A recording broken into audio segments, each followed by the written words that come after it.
தாய் தமிழ் உறவுகளுக்கு வணக்கம். மது போதையில் மாவட்ட செயலாளர் கைது. மது போதையில் மாவட்ட செயலாளர் கைது என்ற தலைப்பில் இந்த காணொளியை நாம் காண்கிறோம்.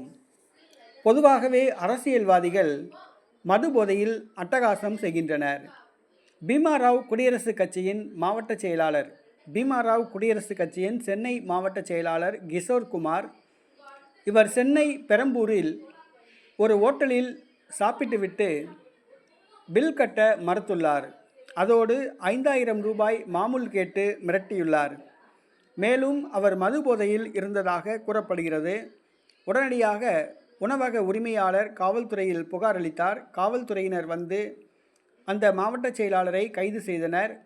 அவர் மது போதையில் இருந்தது தெரிய வந்தது. பொதுவாகவே லெட்டர் பேட் கட்சிகளுக்கு மாவட்ட செயலாளர்கள் ஆகிவிடுபவர்கள் கட்ட பஞ்சாயத்து மூலமாக, மாமூல் மூலமாக பணம் சம்பாதிக்கின்றனர். தமிழக காவல்துறையும் கண்டுகொள்ளவில்லை, தமிழக அரசும் கண்டுகொள்ளவில்லை. தற்பொழுது பீமாராவ் குடியரசுக் கட்சியின் மாவட்ட செயலாளர், அந்த கட்சி ஒன்று இருக்கிறதா என்பதே தெரியவில்லை. அந்த கட்சிக்கு ஒரு மாவட்ட செயலாளர் அவர் மாமூல் கேட்டு மிரட்டியதாக கைது செய்யப்பட்டுள்ளார். காவல்துறை கடுமையான நடவடிக்கை எடுக்க வேண்டும்.